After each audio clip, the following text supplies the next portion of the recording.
Countdown for a blast-off. X minus 5, minus 4, minus 3, minus 2, X minus 1. Fire.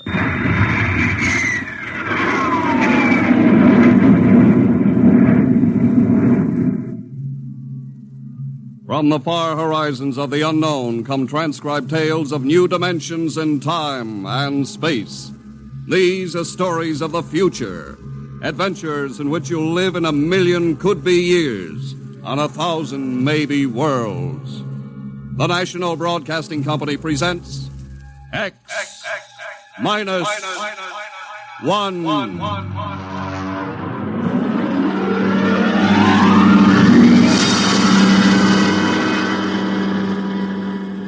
If you wanted to take over our world with a minimum amount of resistance and trouble, how would you go about it? Tonight we'll tell you how, with a strange and chilling story by George Lefferts, The Parade.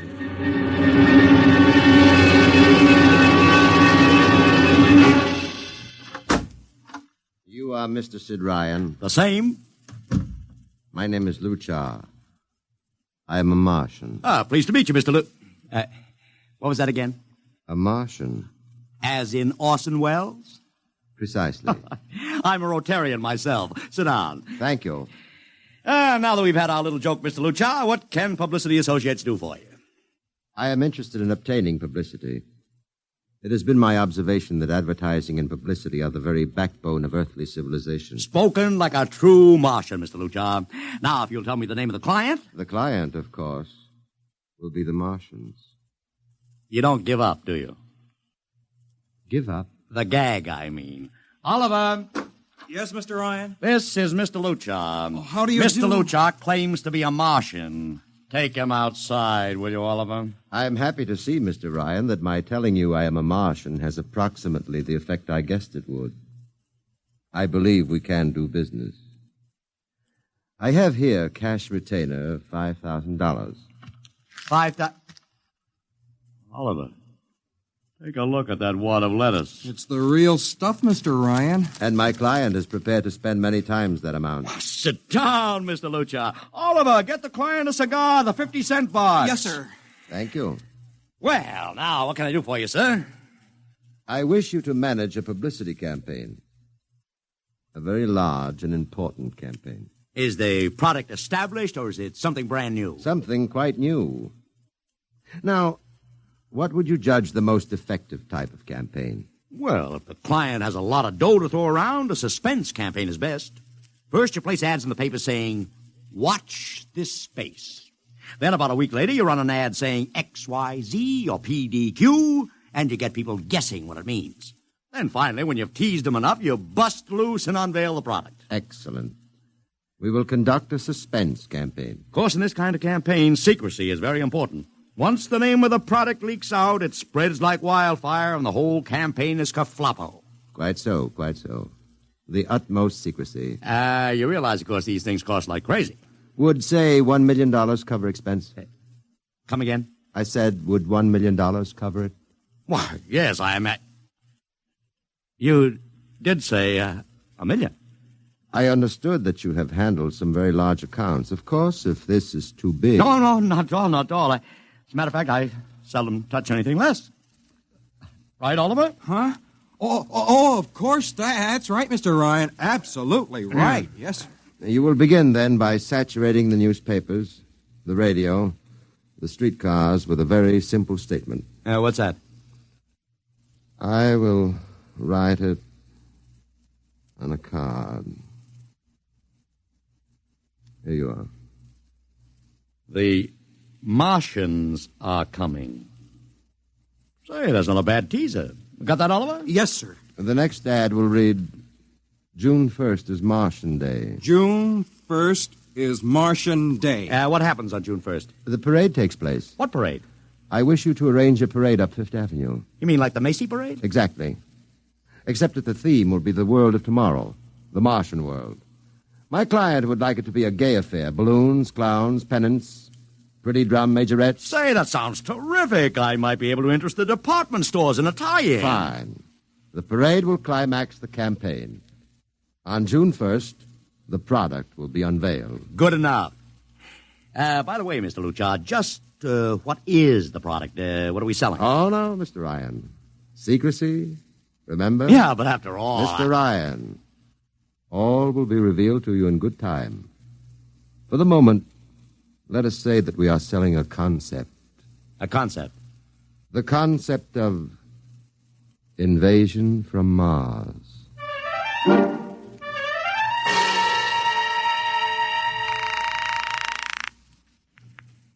Sorrel Talent Agency. Sammy Sorrell, please. This is Sammy. This is Sid Ryan over at Publicity Associates. Listen, Sammy, how you fixed for midgets? I got midgets. Fine, I need 40 midgets for a parade. 40. June 1st. And listen, Sammy, I want them dressed in little spacesuits. In little... You know, like men from Mars. Mars. Okay? And I want some movie extras, maybe 50 of them. 50. Also rigged up like men from Mars. Make them look gruesome. Got that? Gruesome. Also, I need some horses with pretty girls on top of them. Maybe you can get that bunch from Maroney's Traveling Circus, the one we booked for the Fireman's Parade in Albany last year. Yeah, I'll try, Sid. Never mind the expense. Just get me the talent. It sounds like you landed a big client there. Who is it? It's a secret. I gotta hang now. Call me back, Sammy. Right. How you doing, Oliver? Oh, fine, Mr. Ryan, just fine. I got 100 small boys pasting little stickers. The Martians are coming on the subway platforms. Good. We got full-page ads in all the dailies. Good. And 10-second spot announcements on every local station. Good. It's costing a fortune. Good. The more it costs, the bigger our percentage. Spend like you were going to the electric chair, Oliver. Yes, sir. How are you making out in the parade? If it comes off, it'll be the biggest thing since Bonham invented the midget. I've got Macy's, gimbals, and sacks to contribute floats. Everything is built around the Martian theme, see? Even the horses will have long feelers attached to them and funny-looking extra legs. It'll be sensational. That sounds fine, only... Only what? Mr. Ryan, we don't even know what we're selling. Oliver, my boy, do you think old Sid Ryan has been sitting here spending all this moolah and not putting two and two together? You mean you know who Luchar represents? Just by accident, understand? I have learned that Century Pictures is making a big new epic. One of those expensive pictures they make in secret and then spring on the public because they don't want the other studios to get the jump on them. What's the picture? A space opera titled Invasion from Mars. Get it? Oh, I begin to see. Also, by mere coincidence, it's supposed to have its premiere sometime around June 1st. You follow me? Yes, but Mr. Ryan, Century has an exclusive contract with New Feature Syndicate for all their publicity. Suppose Century Pictures doesn't like the way New Features is handling their stuff. They want to get out of the contract, but New Feature says no, so they have to get around the contract. A man named Luchar, client unknown, starts publicizing the Martian invasion. Need I go further? I don't know, Mr. Ryan. Sounds pretty far-fetched to me, but I don't know. That's what I like about you, Oliver. You're so innocent.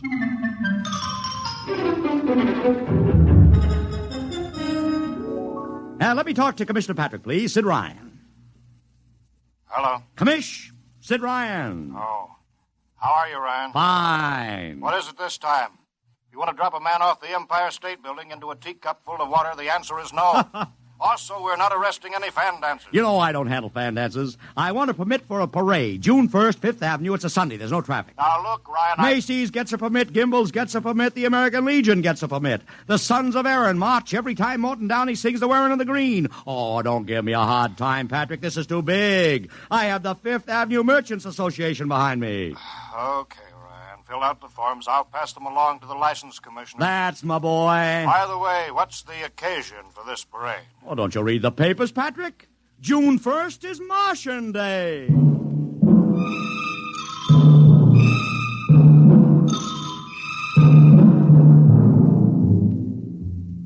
How is the campaign going, Mr. Ryan? Like wildfire, Mr. Luchar, like wildfire. Everybody and his brother is going along with the gag. Yesterday, we distributed 50,000 Martian hats to school kids. I got some of the merchants doing World of Tomorrow displays in their windows. Every big novelty manufacturer in town is climbing on the bandwagon. They want to get into the parade with floats, giveaways, anything. Everybody smells a buck to be made. I wouldn't be surprised if the mayor himself declared Martian Day. I've even arranged for Commissioner Patrick to accept a $50,000 check for the Policeman's Benevolent Fund from the man from Mars. Oh, it's terrific, terrific. My blood pressure's up to 200. Excellent. I I understand Century Pictures spent over $1 million making that space opera. I beg pardon? Oh, come, Mr. Luchar. Sid Ryan wasn't born yesterday, you know. I know who our client is, even if you don't admit it. You do? Always thinking that's me. Well, as long as you know, let's keep it to ourselves, shall we, Mr. Ryan? As you once remarked, when these things leak out, it destroys the surprise and ruins the effectiveness of the campaign.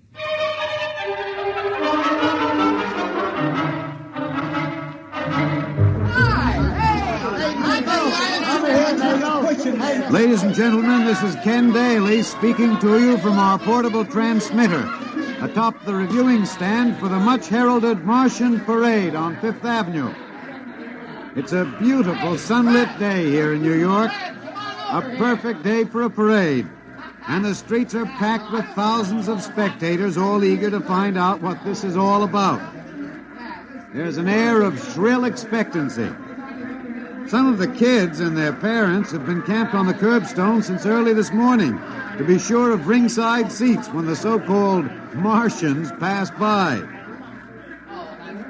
I've just had word from Sol Brown up at Central Park Mall that the Martians have landed from big pink balloons. And now, while we're waiting for the arrival of the parade, we've brought some people up to our microphone to tell you their reactions to this most spectacular of all publicity stunts. That's right, come on. What's your name, madam? Miss Ada Shackley. A little louder, please. Miss Ada Shackley. Uh-huh, and where are you from, Mrs. Shackley? Columbus, Ohio. I see. And I see you have your family with you, too. Two little curly-headed blonde boys. Are you in New York on vacation? We came for the Shriners Convention with their daddy. What do you think of Martian Day, Mrs. Shackley? Well, it all seems very strange to me, but the boys have been pestering me to watch it, so we've been standing here 2 hours. I can't make head or tail of it. Well, neither can a lot of other people, Mrs. Shackley. But judging by the thousands here today, there's a lot of curiosity. Curiosity killed the cat, folks say. Well, let's hope not. Thank you, Mrs. Shackley. Mr. Ryan's here. Ryan, right. And this is Mr. Sid Ryan, ladies and gentlemen, the publicity man who's the brains behind the Martian Day stunt. Hello, Sid. Good morning, Kenneth. Easy, not so close to the mic. Oh, sorry. Hey, Sid, you've certainly lifted the lid this time. Looks like it, doesn't it? Sid, there's been a great deal of speculation as to exactly what all this is leading up to. I've heard some folks say it's a big war bond drive. Others think it's just to stimulate local business. And, look, I understand in the trade itself, the smart money says you're building for the premiere of Century's forthcoming extravaganza, Invasion from Mars. Now, come clean. Can you tell us what the real story is? Ken, I'd like to, but honestly, I can't. Oh, man of mystery, eh? Are you going to watch the parade from the stand here? No, Ken, I can't stand noise. I'm going out to my office and watching company. Well, thank you, Sid Ryan, and good luck. And here they come, ladies and gentlemen. The first units of the big Martian parade, swinging down Fifth Avenue with fanfare, colored streamers, music, confetti, floats, all the trappings of a Mardi Gras. And here in the vanguard is a whole troop of little midgets in weird-looking pink and blue spacesuits, carrying Rube Goldberg weapons with signs painted on them. Let's see, I can read one which says, Atomic Blaster. Another one has a placard reading, We're Martian through Georgia. And here come the clowns, laughing and falling all over each other. They're giving free sugar candy to the kids along the way. Yes, ladies and gentlemen, this is a happy, laughing crowd along Fifth Avenue today. A true reflection of the great sense of humor and good nature that makes America the place it is.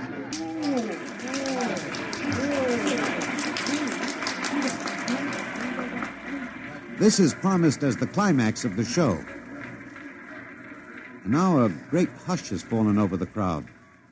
It's quite a sight to see these thousands of people standing here expectantly, hearing only the great regular sigh of their mass breathing. And now here they come, ladies and gentlemen, the Martians, marching in booted, helmeted ranks, row after row of them. My, this is an impressive sight, ladies and gentlemen, and a rather serious contrast to the rest of the joyous slapstick parade we've witnessed. There are perhaps, 200 tall, broad-chested men dressed in metallic gray spacesuits with thick glass visors drawn across their faces. Each is holding an ominous-looking ray gun at the ready position. They're marching in absolute silence, keeping step perfectly, as though some mute, unspoken command were marking time for them. The crowd seems rather grim and serious now. Perhaps they're reminded of the actuality of war and possible invasion. They stand solemnly, silently, watching. Even the children are awed. And now the first ranks of the Martians are moving past us down Fifth Avenue toward the reviewing stands at the square. No one moves. What's that? What's happening? Oh, there, a woman, ladies and gentlemen. She dashed out into the street. For what reason, I don't know. She attempted to lift the visor of one of the Martian spacesuits, but just as she reached the Martian, she fell forward in a dead faint. I tell you, I've never felt such mass tension in a crowd as we're experiencing here right now, today. All sorts of rumors have begun filtering back through the audience. There are excited whispers of she's dead, she fainted, and now an undercurrent of, what? They're really Martians. This is an example of how a single incident can precipitate mass hysteria, ladies and gentlemen. I tell you, it's a mighty reassuring sight to see the blue uniforms of New York's finest spaced every 10 feet or so along the avenue. Somehow, I can't explain it, this incident has begun to work on what was a moment ago a happy, carefree crowd, and the complexion is changing.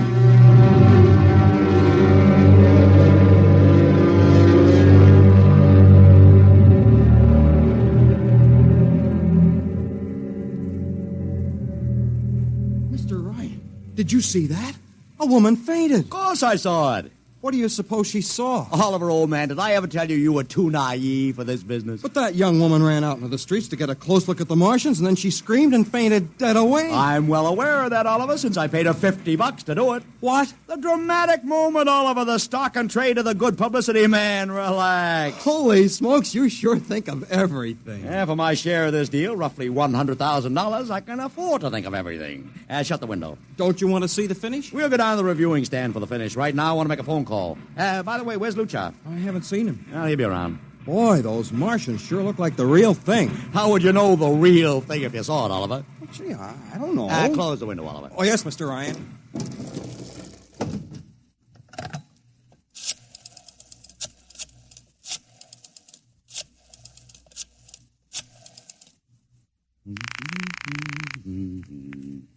Sorrow's Talent Agency. Sammy, this is Sid Ryan. Say, listen, Sid, I was going to call you. I'm awful sorry about those Martians. What do you mean, sorry? They're terrific. No, don't joke, Sid. I mean it. Well, I mean it, too. They're great, great. Are you in the bag? Never felt better. You mean it, don't you? Of course I mean it. What is this? There are Martians in the parade? About 150. Of course, I only ordered 50, but Sid. under the circumstances... Sid. Well, what is it? Sid, don't you know? I couldn't get you a single movie extra. There's a studio strike in New York. I was going to call you, but I figured... Hey, wait a minute. Where'd these guys come from if you didn't hire them? I don't know. Maybe Oliver... Oh, hold on. Oliver? Yes, Mr. Ryan? Did you hire those Martians? No, sir, Sammy, this is on the level, isn't it? Honest, Sid, Okay, Sammy, I'll call you back. What's the matter, Mr. Ryan? I don't know. I just don't know. I've got to locate Luchar. What's Century Pictures number? Mr. Ryan, this is Sunday. Oh, yeah. Well, get me their publicity director, Marty Sanford, at home. Oh, yes, sir. Yeah. 3, 2, 4. Here you are. Thanks. Sanford. Marty, this is Sid Ryan. Oh, hello, Sid. How's the big Fine, promotion? fine. Listen, Marty, this is dead serious. On the level. Get it? What's wrong? I've got to locate Luchar. Lou who? Luchar, come on now, Marty. This is life and death. The guy you sent over to hire me for the invasion picture. Invasion picture? Invasion from Mars, the space opera. Are you batty? Marty. That picture was shelved last month. What? Sure, back in the can. Too expensive and too fantastic. The big shots decided you can't sell a Martian invasion to the American public. And I never heard of a guy named Lou... Mother heaven. What is it, Mr. Ryan? You look terrible. That's too fantastic. What's too fantastic, Mr. Ryan? Is something wrong? Open that window. I want another look at those Martians. Yes, sir.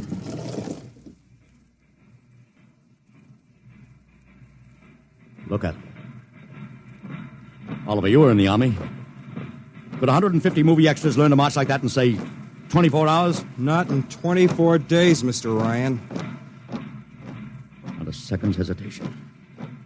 Not one other step. Look at the way they carry those ray guns at the ready. The only other time I've seen troops march like that was in a film of the Nazi stormtroops marching through the streets of Paris. See those chests on them? That's pride. Sheer, arrogant pride. Look at those chins. That's contempt.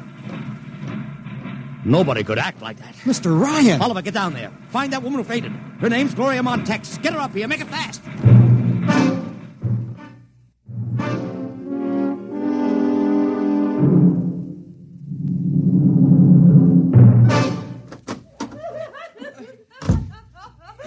Here she is, Mr. Ryan.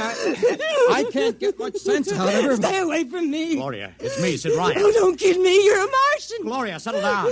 No, you're wearing a mask. Baby, it's me, Sid. And underneath, it's awful. It's all big green eyes and those feelers like a catfish. Baby, snap out of it. Listen, what happened down there? You ran out and screamed like I told you, but the fainting, that wasn't in the act. Oh, go away, please. Go away. What'd you see? Oh, no, please.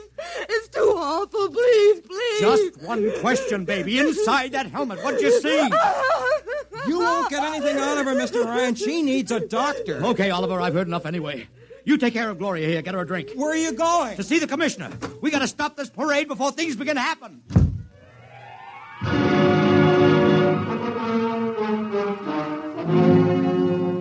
Okay, Ryan, what's the beef? Listen, Patrick, I don't know what it is, see, but something's wrong. You gotta stop that parade. I suppose you'd like the riot squad. That would get you a front-page spread on every paper in town. Honest, you publicity guys give me a pay. This may be a matter of life and death. Oh, sure.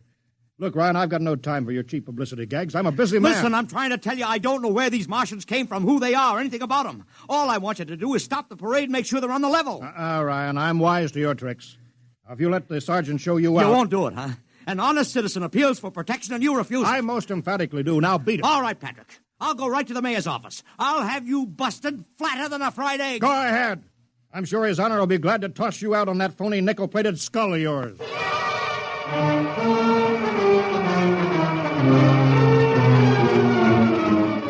You heard me, Ryan. You cannot see the mayor. Adolf, please. This isn't a gag. I don't want publicity. All I want to do is maybe prevent something horrible from happening. In case you don't know it, wise guy, something horrible is already happening. A couple hundred little kids are in the hospital with ptomaine poisoning from that phony Martian candy you passed out. Or didn't you know? I didn't. We've got to stop that parade. Sure you'd like nothing better than to start a panic now. Maybe a few hundred people would get trampled to death. Think of the newspaper space that would get you and your product. I won't stand for this, Adolf. You won't have to, because you're going to get out of here right now. Go on, beat it. Get out. You and your publicity stunts make me sick to my stomach.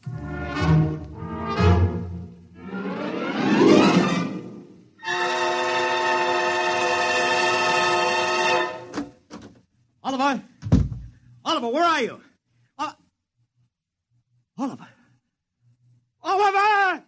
It is useless What? to scream at him, Mr. Ryan.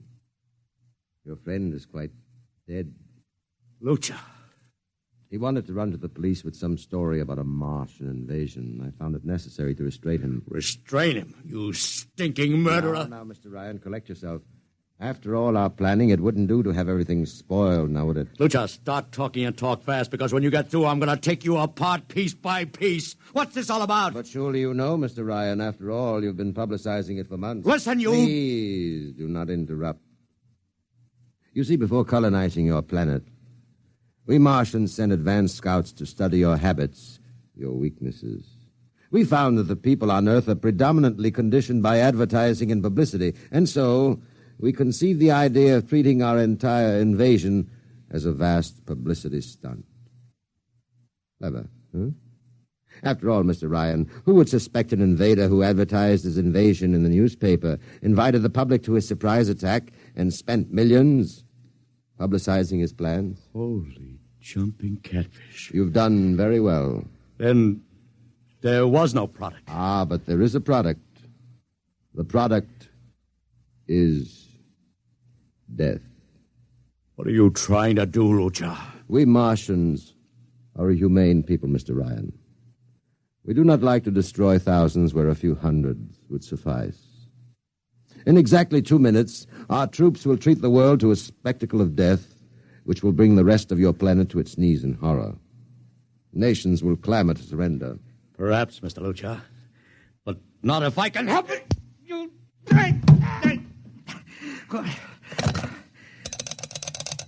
Yes, please. Operator, this is Mr. Ryan. Get me the field telephone on the reviewing stand of the Martian Day Parade. Hurry. Anyone in particular? Just hurry. Reviewing stand, Sergeant Cassidy. Get me Commissioner Patrick. Hello. Hello. Hello. You'll have to talk louder. I want Commissioner Patrick. Oh. Patrick! Wait a minute. Things are quieting down. Now, what was it you wanted? This is Ryan. I have to talk to the commissioner. It's a matter of life and death. I'm sorry, you can't talk to him now. The chief Martian is presenting the PBA check to him. The Martians are going to fire a salute. Listen, you got to stop him. What? Stop him! I'm sorry, Mr. Ryan. You idiot! The worst is going on!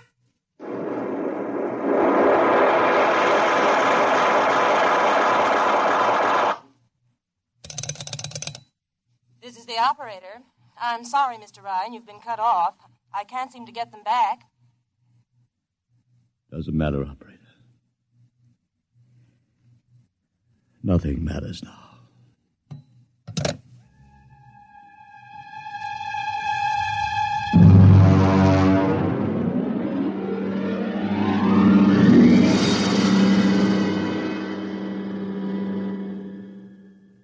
Tonight, X-1 has brought you The Parade, an original story written by George Lefferts. Featured in the cast were Joseph Curtin as Ryan, Joe DeSantis as Luchar, Alexander Scorby as Daly, Agnes Young as the woman, Ellen Deming as Gloria, John Thomas as Oliver, Arthur Anderson as Sammy, Wendell Holmes as the Commissioner, and William Keane as Sanford. Your announcer, Don Pardo. X-1 was directed by Fred Way and is a transcribed NBC Radio Network production.